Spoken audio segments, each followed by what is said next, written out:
Sunday को share किया था आप लोगों के बीच में कि यूहन्ना रचित समाचार का 12वां अध्याय प्रभु यीशु मसीह की पब्लिक मिनिस्ट्री का आखिरी अध्याय है, जो यूहन्ना के गॉस्पेल अकाउंट के मुताबिक वो आखिरी प्रभु यीशु मसीह, जो भी प्रभु यीशु मसीह के काम है, आश्चर्य कर्म है, प्रभु यीशु मसीह की शिक्षा है, वो सारा वो आखिरी है। उसके बाद 13वां अध्याय जो है ये फसह के पर्व का आरंभ हो जाता है। और प्रभु यीशु मसीह जो अपर रूम में, जिसे हम ऊपरी भवन बोलते हैं, जब रोटी कोटी बोलते हैं, प्रभु यीशु मसीह अपने चेलों के साथ फसह का पर्व सेलिब्रेट करते हैं। और उसके बाद यहूदा इस्करियोती का प्रभु यीशु मसीह को पकड़वाया जाना, गेत्सेमनी में प्रभु यीशु मसीह की प्रार्थना, यूहन्ना 17 में प्रभु यीशु मसीह की याजकीय प्रार्थना, प्रभु यीशु मसीह का पकड़वाया जाना, और फिर उसके बाद प्रभु यीशु मसीह का पुनरुत्थान। ये यूहन्ना के गॉस्पेल अकाउंट में हम देखते हैं।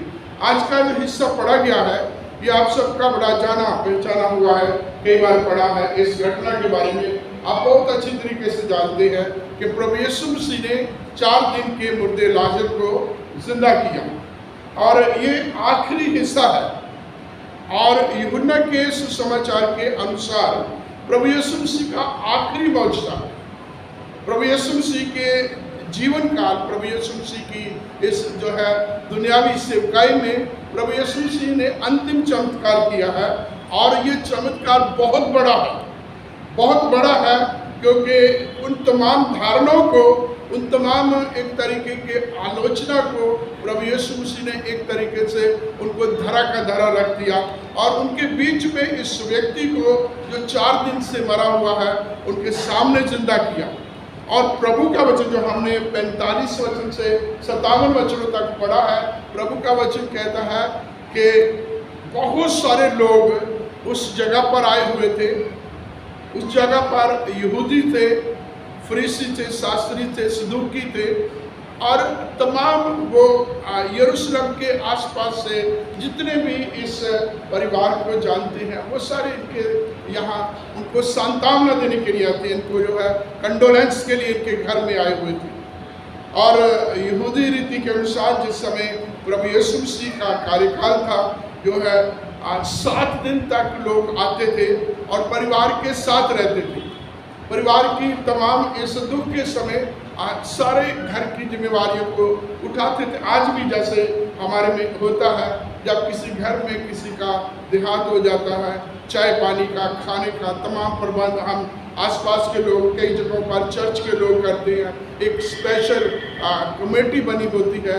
ये सारा का सारा काम उसी का है कि घर वाले उन दिनों में एक चली आ रही है ट्रेडिशन के, घर वाले इन दिनों में चूल्हा नहीं जलाते। फिर एक प्रेयर होती है, उसके बाद घर वाले अपने घर में खाना बनाना, चूल्हा चलाना फिर शुरू कर देते हैं। ऐसी ही ट्रेडिशन में यहाँ मरियम, मार्था और लाजर, 3 लोगों का इस घर के बारे में हम पढ़ते हैं। 3 लोग हैं, जो 2 बहनें हैं और एक भाई है। और वो भाई जब जिंदा होता है तो बड़ी खुशी मनाई जा रही है। एक थैंक्स गिविंग की प्रार्थना सभा है, जो इस अकाउंट के मुताबिक शमौन कोढ़ी के घर में, जिसको प्रभु ने कोढ़ के उस बीमारी से चंगा किया था।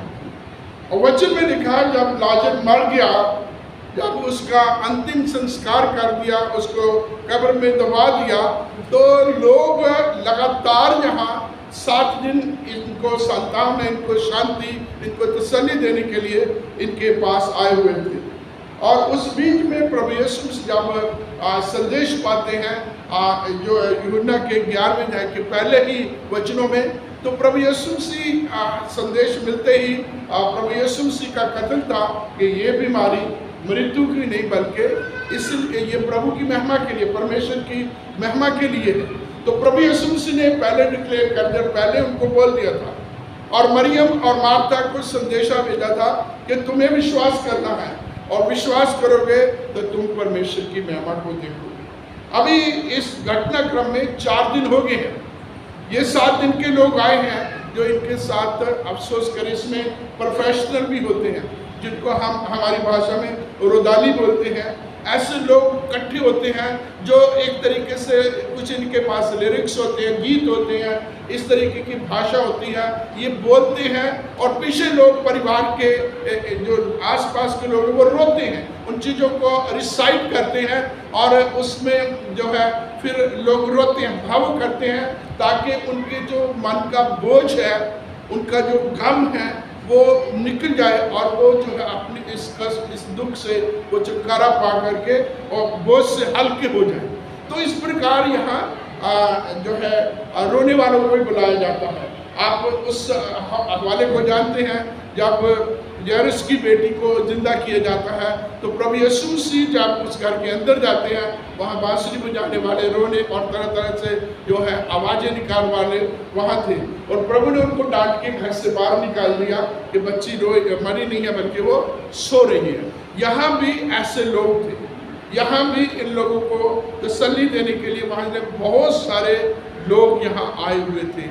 और जब प्रभु यीशु मसीह ने लाजर को जिंदा किया, आप सब जानते हैं, लाजर जब प्रभु यीशु मसीह उस गांव में आते हैं, बैतनिया आते हैं, तो मरियम जाके यीशु मसीह को मिलती। जब ये मरियम को, मार्था को जब पता चलता है तो वो जाके यीशु मसीह को मिलती है और एक बात कहती कि हे प्रभु, यदि तू यहाँ होता तो हमारा भाई ना मरता। और प्रभु ने उसको भी यही कहा कि यदि तुम विश्वास करोगे तो परमेश्वर की महिमा को पाओगे।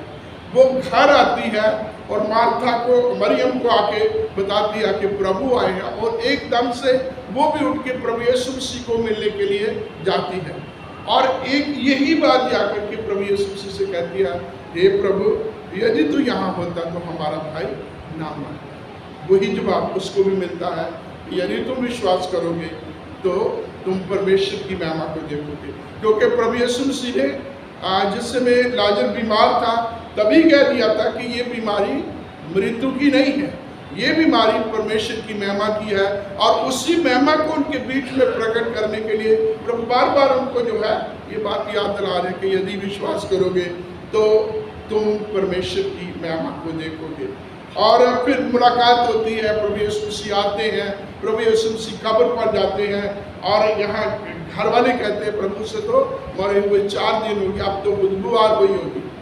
और इन तमाम चीज़ों को देख करके एक जगह पर आप सब जानते हैं प्रभु यीशु मसीह रोए। अलग अलग प्रकार से इसको बताया गया, प्रभु यीशु मसीह के आंसू बहने लगे। प्रभु यीशु मसीह के उसके ऊपर जो ये है कि प्रभु यीशु मसीह का सबसे पहले कि इस परिवार के साथ बहुत प्यार था, न सिर्फ आत्मिक प्यार था, इनका एक पारिवारिक रिश्ता था। और प्रभु यीशु मसीह जब इस इलाके में आए थे तो बैतनिया में प्रभु यीशु मसीह रुकते थे। ऐसे बहुत सारे लोगों के पर्सनल रिलेशन होते हैं, कुछ पासवानों के पर्सनल रिलेशन होते हैं और कुछ घरों में आकर के वो फैमिली मेंबर की तरह रुकते हैं, मिलते हैं।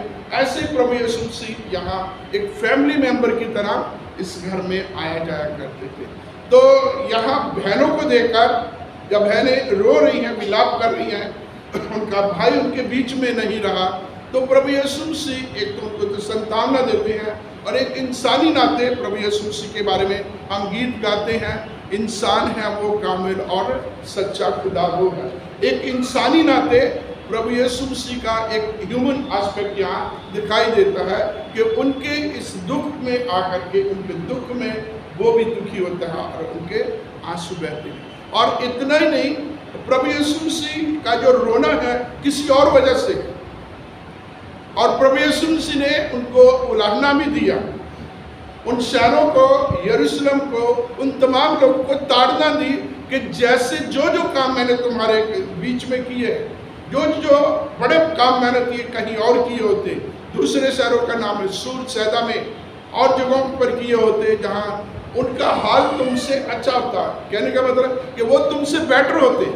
जो काम उनके तुम्हारे बीच में किए, यदि मैं उनके बीच में किया होता तो वो पश्चाताप करते, डांट ओढ़ते, दुखी होते और अपने पापों को छोड़ देते। लेकिन तुमने इन चीज़ों के ऊपर ध्यान नहीं दिया।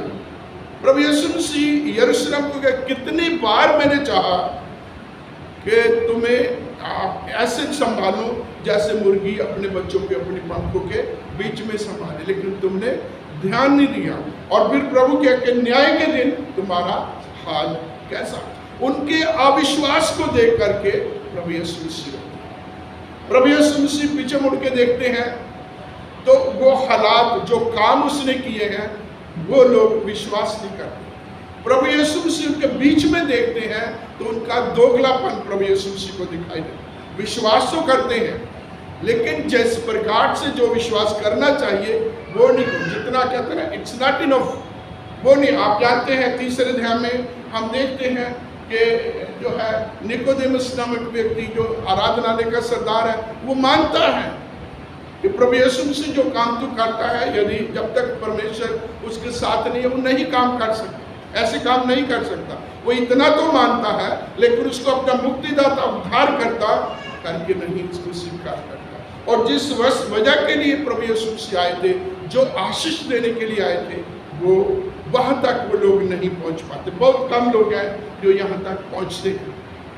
यूना एक बार आप सब जानते हैं, और वो प्रभु यीशु मसीह उनमें देखना चाहते हैं। यूना एक बार जितनों ने उसको ग्रहण किया उनको परमेश्वर की संतान होने का अधिकार दिया। और प्रभु यीशु मसीह यही चाहते हैं, प्रभु यीशु मसीह की अभिलाषा, प्रभु यीशु मसीह का इन लोगों के लिए, यरूशलेम के लिए यही प्रयास था कि ये विश्वास करें। अब यूना की इंजील को अंतिम समय में जब आएंगे तो उसमें ये पढ़ते हैं कि प्रभु यीशु मसीह ने और बहुत सारे काम किए जो इस पुस्तक के बीच में नहीं लिखे गए।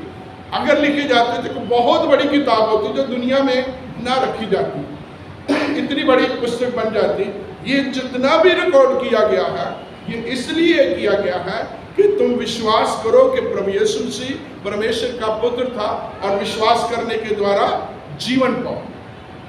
और ये जो विश्वास और जीवन यूहन्ना के आरंभ से लेकर के अंतिम अध्याय तक जो है, ये दोनों साथ साथ जाते बल्कि और मजबूत होते, और डेवलप होकर के ये हम सबसे कहते हैं। और प्रभु यीशु मसीह रोते हैं कि तुम्हें तो पुत्र होने का अधिकार दिया गया था, तुम्हें तो ईश्वरीय स्थानों की सब प्रकार की आशीष बड़े ओपन में दी गई थी, तुमने नहीं चाहा, तुमने स्वीकार नहीं किया। तुम्हें बड़े अच्छे तरीके से संभालने के लिए, जैसे मुर्गी अपने बच्चों को पंखों की आड़ में रख लेती है, सुरक्षित रख दिया, ऐसा रखने का मैंने प्रयास किया, लेकिन हे यरूशलेम तूने नहीं किया। और जब वो उस समय के जो है धार्मिक कर्मों को देखते हैं तो वो फ्लॉप है, वो फेल हो गए। उन्होंने सिखाया तो जरूर, लेकिन अपनी जिंदगी में कुछ नहीं था।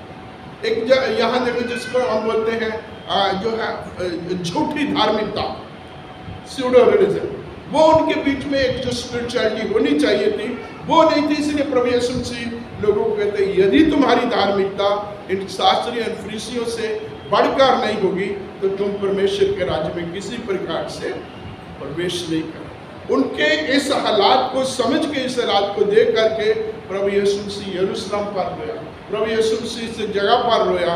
और जो है उसके बाद उसने लाजर को बुलाया, और लाजर जो है जो वचन में लिखा, जो मर गया था, वो कफन के साथ बाहर आया। और प्रभु यीशु मसीह ने कहा उसे खोल दो और उसे जाने दो।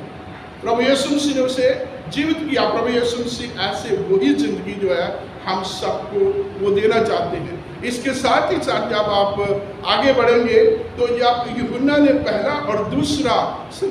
पतरस ने पहला और दूसरा संदेश दिया पेंतिकोस्त के दिन, और प्रेरितों का काम उसके तीसरे अध्याय में पतरस बड़ी क्लियरली उनको ये कहते हैं कि तुमने जीवन के दाता को पापियों के समान मरवा दिया। तुमने जीवन के दाता को अविस्वीकार किया, तूने जीवन के दाता को का तिरस्कार किया।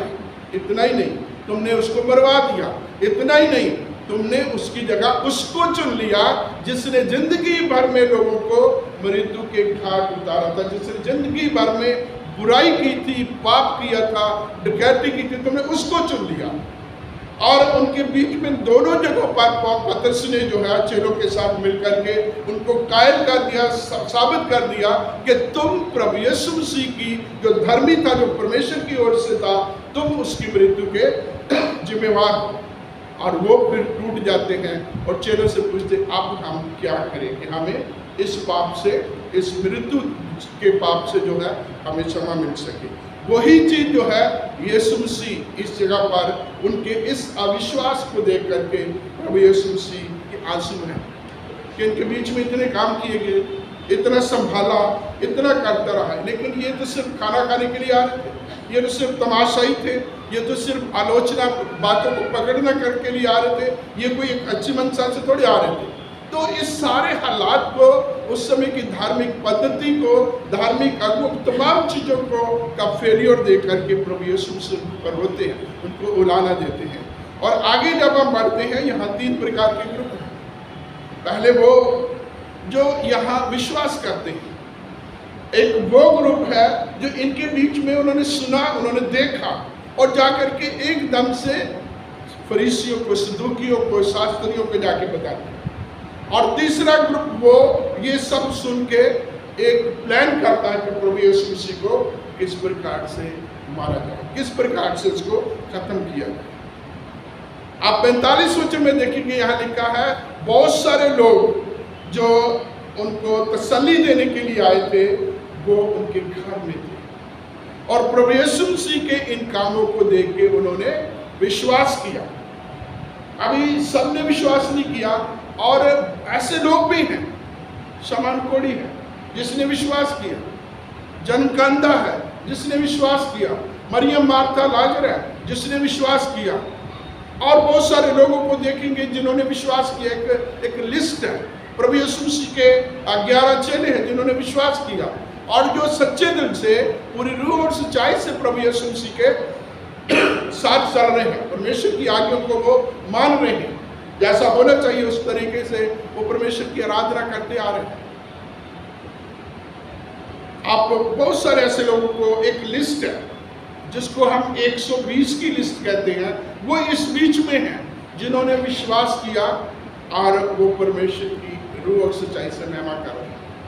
लेकिन ये जो विश्वास करते हैं, जो इधर भी हैं और उधर भी हैं, जिनके बारे में प्रभु यीशु मसीह ने कहा कि एक ऐसा बीज जो गिरा जो पहाड़ियों के ऊपर था, है ना, जगह मिली जल्दी सूख गए और उसके बाद जैसे ही जो है धूप आई और सूख के वो मुरझा भी गए। ऐसे हमारे बीच में बहुत सारे लोग होते हैं, इमोशनल होते हैं, वो कहीं भी किसी जगह पर भी परमेश्वर का वचन सुनते हैं, हर कोई हालेलुया आमीन, हर कोई हालेलुया आमीन करता है, और जब एक वास्तविकता को लेकर के, जब जिंदगी के उस वचन को लेकर के जिंदगी में आगे चलना होता है, उस वचन की जब गवाही देनी होती है, तो वो फिर डामाडोल हो जाते हैं, बहुत सारे पीछे चल जाते हैं। प्रभु का वचन कहता है, यहाँ प्रभु यीशु मसीह ने जब ये तमाम एक चेला बनने की, जो 12वें अध्याय में हम पढ़ते हैं, प्रभु यीशु मसीह ने जब चेला बनने के लिए बोला, चेले के वो गुण करे, मेरे पीछे आने के वाले कहा कि यदि कोई मेरा चेला बनना चाहे वो अपनी क्रूस उठाए, मेरे पीछे हो ले,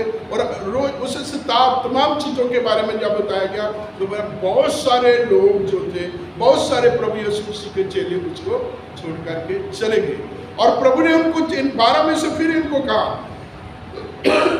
क्या तुम भी जाना चाहते हो? तो आगे प्रभु यीशु मसीह के चेलों में से एक ने कहा, प्रभु हम कहाँ जाएं? जीवन की बातें तो तेरे ही पास है। क्योंकि यूहन्ना की इंजील का लेखक जो है वो आरंभ से प्रभु यीशु मसीह के जीवन की बात करता है। 4 अध्याय में कहता उसमें जीवन था और वो जीवन मनुष्यों की ज्योति थी। आगे हम चलते हैं, वो जीवन की रोटी की तरह आगे अपने आप को प्रस्तुत करता है 11वें अध्याय में, और वो कहता है कि जीवन और पुनरुत्थान मैं हूँ, या पुनरुत्थान और जीवन मैं हूँ। और 14वें अध्याय में रास्ता और जीवन और सच्चाई और जीवन मैं हूँ। उसके ऊपर विश्वास ना करके इन्होंने अपने लिए मौत पाई और यीशु मसीह इनके ऊपर रोते हैं, इनको बुलाना देते हैं। आप देखेंगे 45 वचन से कि जब प्रभु यीशु मसीह के इस काम को देखा, 45 वचन देखेंगे, यहाँ लिखा है, तब जो यहूदी मरियम के पास आए थे और उसका ये काम देखा था, उनमें से बहुतों ने उस पर विश्वास किया, परंतु उनमें से कुछ ने फरीसियों के पास जाकर यीशु के कामों का समाचार दिया। ये 46 वचन में हम देखते, परंतु कुछ ऐसे लोग भी थे, विश्वास की करने वाले भी थे, लेकिन परंतु उनमें से कुछ ऐसे लोग भी थे जो इमीडिएटली वहाँ से निकले और जाकर के यहूदियों को इस चीज़ का समाचार दिया। उनको मिलना कुछ नहीं था, उनको कोई फायदा कुछ नहीं होना था, लेकिन जाके कुछ लोगों की फितरत में है, इधर से सुना उधर जाके बताना, इधर से सुना उधर जाके बात के बतंगड़ बना, और यहाँ भी वो लोग पाए जा रहे हैं। और वचन में लिखा है कि जब प्रभु यीशु मसीह का ये काम देखा, लोगों ने विश्वास किया, और इनमें से कुछ लोग जाकर के उनको बताते हैं। तीसरा ग्रुप वो कहते हैं, जरा सोचो तो सही हम कर क्या रहे हैं, जरा सोचो तो सही हमसे कुछ हो नहीं पा रहा। और ये आदमी मौजज़े पे मौजज़े किया था। अभी देखिए एक कितनी बड़ी सच्चाई है, जो जो जो जो ऐसे लोग भी हैं, लिबरल थियोलॉजियंस जो है, जो प्रभु यीशु मसीह के मौजज़ों को नहीं मानते, प्रभु यीशु मसीह का पानी पर चलना, 5000 को खिलाना, इन चीज़ों को वो नहीं मानते। उनके साथ इनका कंपैरिजन करें तो प्रभु यीशु मसीह के विरोधी थे, प्रभु यीशु मसीह के आलोचक थे, प्रभु यीशु मसीह की शिकायत लगाने वाले थे। वो कहते हैं उसने लाजर को जिंदा किया है, उसने ये मौजज़े किए हैं, इन मौजों को मानते हैं, और जो लोग उसको खत्म कर देना चाहते हैं वो भी इसको एक्सेप्ट करते हैं। सोचो तो सही हम कर क्या पा रहे हैं, हमसे तो कुछ हो ही नहीं पा रहा। और वो व्यक्ति एक के बाद एक जो है, जिसे बोलेंगे झंडे गाड़े जा रहा, एक के बाद एक वो एक से एक बड़ा काम कर रहा है, जो अनएक्सपेक्टेड या हो ही नहीं सकता, एक से एक बड़ा मौजज़ा वो किए जा रहा है। और ये इसकी बात जो है इस समय पूरे के पूरे इलाके में फैल गई। तो उसने 4 दिन के मुर्दे को, जो असंभव था, जो हो नहीं सकता था, उसको जिंदा किया है। और बहुत सारे लोगों ने उसके ऊपर विश्वास किया।